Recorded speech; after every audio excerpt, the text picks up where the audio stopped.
You're not bad with money.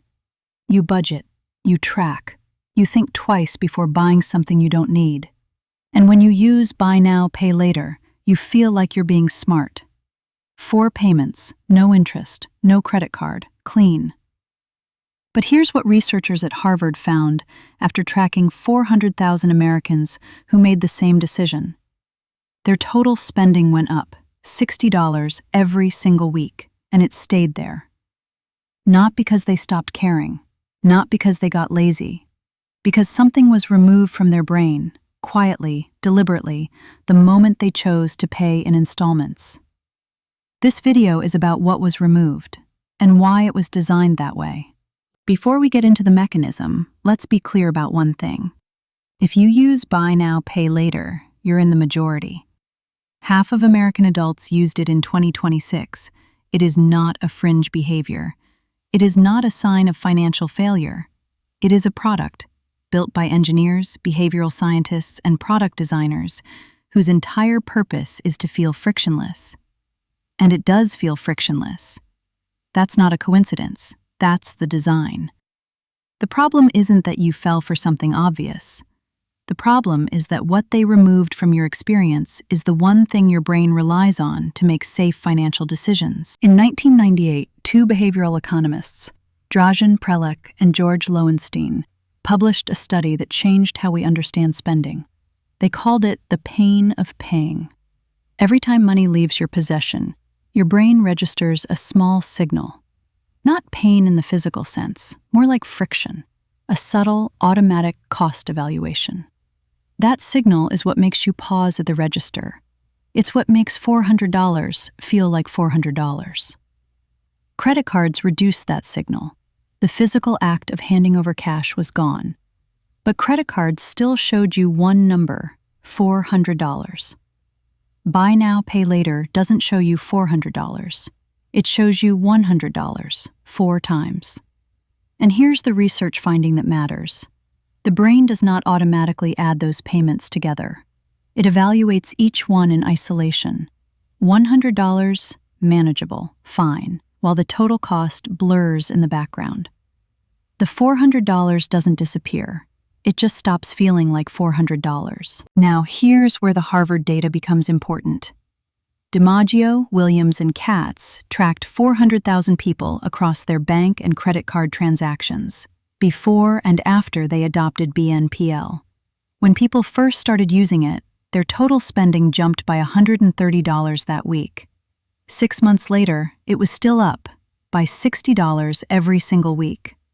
That's over $3,000 a year in additional spending. For people who thought they were managing their money more carefully. And the effect was strongest, not among impulse shoppers, but among people earning $25,000 to $45,000 a year. People watching their budget most closely. 20% of them started incurring overdraft fees.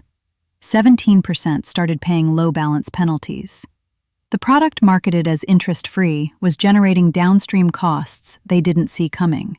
Because the costs don't appear at the checkout screen. They appear later, in overdraft notices, in stacked loan payments, in the quiet accumulation of obligation that never shows up in one place. There's a second layer to this, and it's darker. Researchers at Johns Hopkins published a study in JAMA Health Forum looking at 2,121 Americans, a nationally representative sample. They found that people reporting depression were nearly twice as likely to use buy now, pay later.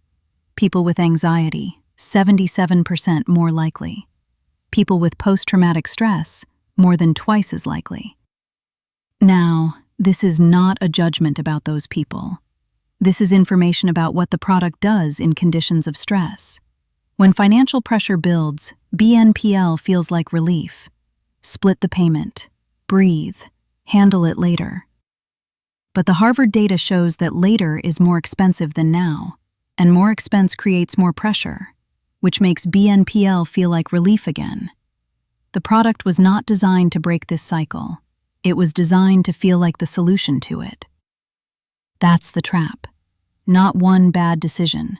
A feedback loop, where the relief and the problem are the same thing. So what do you do with this? Not Stop using BNPL immediately. Restructure your finances. Follow a plan. This isn't that kind of video. Here's the reframe.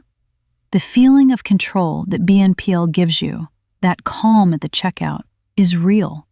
Your brain is genuinely experiencing less stress.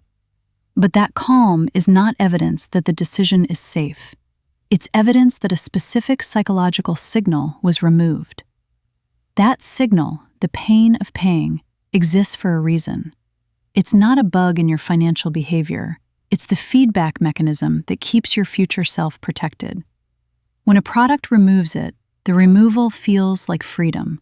But you are not more free. You are just less informed at the exact moment the decision is being made.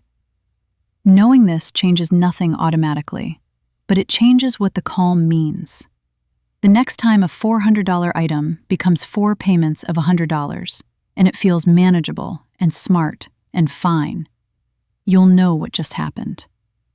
Buy now, pay later is not going away. Neither is the psychology it exploits.